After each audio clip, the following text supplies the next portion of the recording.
Hello बच्चों, तो अब हम डिस्कस करने वाले हैं question number 3 from the chapter GOC general organic chemistry, जहां पे हमें क्वेश्चन में गिवन है that write down the bond line formulas for the compounds. तो पहला कंपाउंड आपको गिवन है आइसोप्रोपाइल अल्कोहल 2,3 डाइमिथाइल ब्यूटेनॉल और हेप्टेन 4-ON। ठीक है, आप लोगों को ये कंपाउंड्स गिवन है और इनके लिए बॉन्ड लाइन फॉर्मूलाज, यानी कि ये क्या है, एक तरह का रिप्रेजेंटेशन होता है कि अगर आपको इन फॉर्मूलाज को रिप्रेजेंट करना है 2 डायमेंशनली, ऑफ कोर्स मतलब अपनी कॉपी में या फिर जैसे मैं लैपटॉप पे कर रही हूँ, तो हम किस तरह से इनको रिप्रेजेंट कर सकते हैं, किस तरह से शोकेस कर सकते हैं।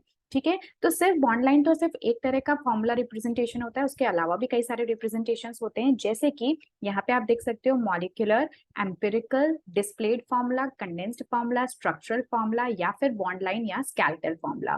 तो ये सब भी मैं आपको एक बार समझा देती हूँ ताकि क्वेश्चन में अगर आपसे कभी कुछ और पूछा जाए तो आपको एटलीस्ट इन सब के बारे में भी पता हो। तो इसके लिए मुझे एक एग्जाम्पल लेना होगा, तो हम जो हमारा पहला एग्जाम्पल है आइसोप्रोपाइल अल्कोहल, इसको ही चूज कर लेते हैं। ठीक है, तो ये है मेरा आइसोप्रोपाइल अल्कोहल। ठीक है, ये होता है आइसोप्रोपाइल अल्कोहल। अगर मान लो मैं इसके मॉलिक्यूलर फॉर्मूला की बात करूं तो इसका मॉलिक्यूलर फॉर्मूला होता है C3H8O।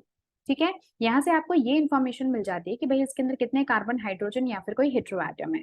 तो इसको आप यूज कब करते हो, जब आपको कभी भी मॉलिक्यूलर मास निकालना होता है, तो उसके लिए आपको फुल रिप्रेजेंटेशन की या बॉन्ड्स की या फिर हर एक चीजों की किस तरह से बॉन्ड्स बने हुए हैं उनकी जरूरत नहीं होती। तो आप सिंपली किसको यूज कर सकते हो, मॉलिक्यूलर मास निकालते वक्त आप सिंपली जो फॉर्मूला है उसी को यूज करके आप उनके एटॉमिक मास को मल्टीप्लाई ऐड करके आपको सबको आता है कि वो उस तरह से कर सकते हो। जैसे कि अगर मैं आपको एक एग्जाम्पल दिखा दूं यहाँ पे, तो कार्बन के लिए जो एटॉमिक मास होता है वो कितना होता है 12। तो 12 इंटू 3 यानी कि कितना हो गया 336 हो गया, और 8 इंटू 1 क्योंकि हाइड्रोजन का जो एटॉमिक मास है वो 1 होता है, तो ये हो गया 8 आपका, 8 इंटू 1। और ऑक्सीजन के लिए एटॉमिक मास जो है वो 16 होता है और कितने एटम्स है 1 है, तो ये हो गया आपका 16। तो इन सभी को आप आपस में ऐड कर दोगे तो आपको इसका मॉलिक्यूलर मास निकल जाएगा।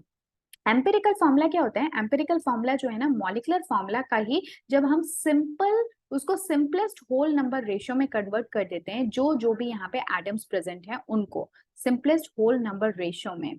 ठीक है, तो उसको ही हम कहते हैं empirical formula. For an example जैसे आपको C3H8O दे रखा है, तो ये already simplest whole number ratio में है क्योंकि ऑक्सीजन आप देख रहे हो 1 है। अगर लेट्स से कि यहाँ पे कुछ ऐसा एग्जाम्पल होता है, just for an example I am giving you this an example, जैसे कि अगर C2H8O2 कुछ ऐसा कोई कंपाउंड आपका होता, तो आप ऐसे में क्या करते हैं, या फिर मान लो इसको 4 कर देते हैं ना, थोड़ा सा C2 तो कम ही हो जाएगा, so let's make it as C4H8O2 कोई ऐसा होता। तो अब आप इसको सिंपलेस्ट होल नंबर रेशियो में किस तरह से कन्वर्ट कर सकते हो, तो आप इसको 2 से इनको डिवाइड कर सकते हो, सो दिस बिकम C2H4O1। ठीक है, तो इसको आप कहते हैं एम्पिरिकल फॉर्मूला और इसको आप कहते हैं मॉलिक्यूलर फॉर्मूला। क्लियर है, तो ये जस्ट मैंने आपको एक एग्जांपल दे रखा है, तो इसलिए मैं इसको रिमूव कर देती हूँ, क्योंकि हमारे आइसोप्रोपाइल अल्कोहल के केस में मॉलिक्यूलर फॉर्मूला और एम्पिरिकल फॉर्मूला सेम ही है। As you can see it's already in its simplest whole number ratio. Displayed formula क्या होता है, जब आप पूरा का पूरा जो कंपाउंड है उसको खोल के लिख देते हो, जिसमें कि आप सभी कार्बन और हाइड्रोजन और जो भी हेटेरो एटम है उनकी प्रॉपर बॉन्डिंग किस तरह से हो रही है सब कुछ रिप्रेजेंट करते हो। ये इंपॉर्टेंट होता है जब आपको कभी भी किसी कंपाउंड में स्टेरिकल जो हिंड्रेंस होता है ना उसको देखना होता है, या जब आप किसी रिएजेंट से रिएक्ट कराते हो कंपाउंड को, तो उस टाइम आपको ये देखना होता है कि एक्चुअली जो रिएजेंट है वो किस तरफ से एंटर करेगा, यानी कि जो स्टीरियोकेमिकल एस्पेक्ट होते हैं वहां पे आप इसको यूज करते हो। तो अगर मैं आइसोप्रोपाइल अल्कोहल की बात करूं तो आप इसको पूरा खोल के जब लिखोगे तो कुछ इस तरह से रिप्रेजेंट करोगे, तो ये हो गया OHH और ये हो गया CH3H3। ठीक है, तो आप देख रहे हो कि मैंने सभी के सभी हाइड्रोजन, कार्बन, OH सबको मैंने अच्छे से दिखाया। तो यहाँ से मुझे क्या क्लियर हो रहा है, पहले के जो 2 फॉर्मुलाज थे उनसे क्लियर नहीं हो रहा था कि फंक्शनल ग्रुप कौन सा है, बट यहाँ से आप देख सकते हो कि मुझे फंक्शनल ग्रुप प्रॉपर्ली नजर आ रहा है, तो मैं इनको भी देख सकती हूँ, साथ ही साथ कार्बन, हाइड्रोजन और सबका किस तरह का बॉन्डिंग है सभी एटम्स का आपस में, उनको भी मैं यहाँ से देख सकती हूँ। उसके अलावा अगर हम कंडेंस्ड फॉर्मूला की बात करें, so this is also very common. तो इसमें हम क्या करते हैं, इसमें हम जितने भी आपके खास खास ग्रुप्स है ना उनको इकट्ठा करके लिख देते हैं सभी कार्बन के ऊपर जो भी है।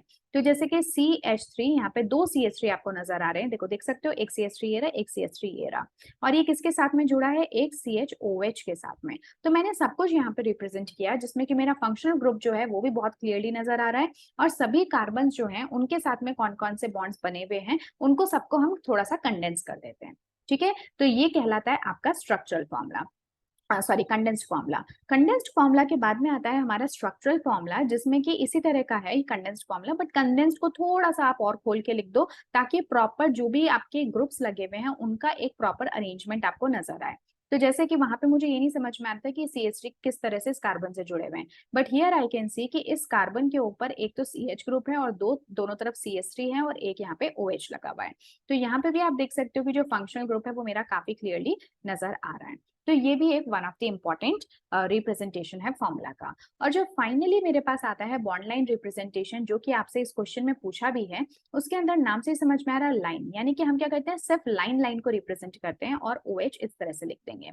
देखो अब इसको मैं थोड़ा सा आपको एक्सप्लेन कर देती हूँ। इसका मतलब ये है कि इसके अंदर आप लोग अपना फंक्शनल ग्रुप जो है उसको तो मेंशन करोगे ही करोगे, चाहे उसके अंदर हाइड्रोजन होगा तो भी, बट उसके अलावा जितने भी यहाँ पे आपको बैंड्स पे या लाइंस के जो कॉर्नर नजर आते हैं वो हर एक कोई कार्बन को रिप्रेजेंट करते हैं और हाइड्रोजन को आप मेंशन नहीं करते। लेकिन अगर हाइड्रोजन किसी फंक्शनल ग्रुप का पार्ट है तो उसको ऑब्वियसली आपको मेंशन करना पड़ेगा।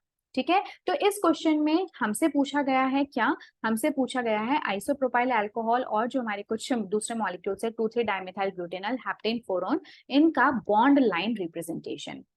तो ये आपको मैंने बता ही दिया। कंप्लीट स्ट्रक्चर अगर हम बात करें आइसोप्रोपाइल अल्कोहल की तो कैसा होता है, CH3 CHOH CH3। अब बताओ इसका बॉन्ड लाइन कैसे बनाओगे, तो सिर्फ कार्बन कार्बन को रिप्रेजेंट करो, कितने कार्बन है 1 2 3, तो ये बना दिया 1, तो ये हो गया 1 कार्बन, ये हो गया 2 कार्बन, ये हो गया 3 कार्बन और 2 कार्बन के ऊपर OH लगा हुआ है, सेकंड कार्बन पे OH और हाइड्रोजन को मेंशन नहीं करना। तो ये हो गया हमारा bond line representation. I guess आपको ये समझ में आ गया होगा, इसलिए मैं इसको रिमूव कर देती हूँ। ठीक है, अब जो नेक्स्ट है मेरा वो कौन है, 2,3-डाइमेथाइल ब्यूटेनॉल। तो सबसे पहले हम इसको बना लेते हैं कि 2,3-डाइमेथाइल ब्यूटेनॉल क्या होता है। तो ब्यूटेन का मतलब हो गया कि इसके अंदर 4 कार्बन है, तो सबसे पहले तो हम 4 कार्बन बना लेते हैं।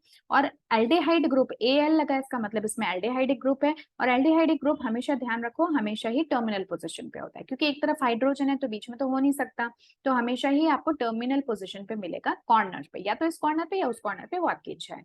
उसके अलावा जो 2 और 3 पोजिशन है वहां पे कौन है, वहां पे डाइमेथाइल ग्रुप है। अब इसके लिए मुझे क्या लिखना पड़ेगा, 1, ये हो गया 2, ये हो गया 3, ये हो गया 4। हमेशा आपको अपने फंक्शनल ग्रुप को कुछ इस तरह की पोजीशन देनी है कि उसकी पोजीशन सबसे लोवेस्ट नंबर पे हो। तो देखो सेकंड पोजीशन पे एक मिथाइल ग्रुप हो गया और थर्ड पोजीशन पे एक मिथाइल ग्रुप हो गया और फर्स्ट पोजीशन पे आपका एल्डिहाइड हो गया, इसलिए मैंने नंबरिंग एल्डिहाइड की तरफ से स्टार्ट की because aldehyde is the functional group. ठीक है, तो ये हो गया बॉन्ड लाइन रिप्रेजेंटेशन किसका, ये हो गया बॉन्ड लाइन रिप्रेजेंटेशन 2,3-डाइमेथाइल ब्यूटेनॉल का।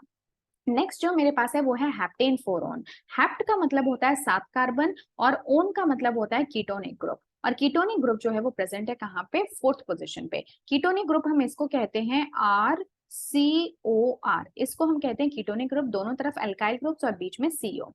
तो देखो सबसे पहले तो हम 7 कार्बन एटम्स को बना देते हैं। देखो ये हो गई के साथ 1 2 3 4 5 6 और 7, ठीक है, टोटल 7 कार्बन हो गए, जिसमें कि चौथी पोजीशन पे, यानी कि अगर मैं यहाँ से काउंटिंग स्टार्ट करती हूँ, आप कहीं से भी कर सकते हो, ठीक है, मान लेते हैं मैं यहाँ से करती हूँ, सो 1 2 3 4 5 6 7, तो फोर्थ पोजीशन कौन सी नजर आ रही है आपको, ये वाली दिख रही है। तो फोर्थ पोजीशन पे कौन है आपका C double bond O group, ठीक है, यानी कि कीटोनिक ग्रुप।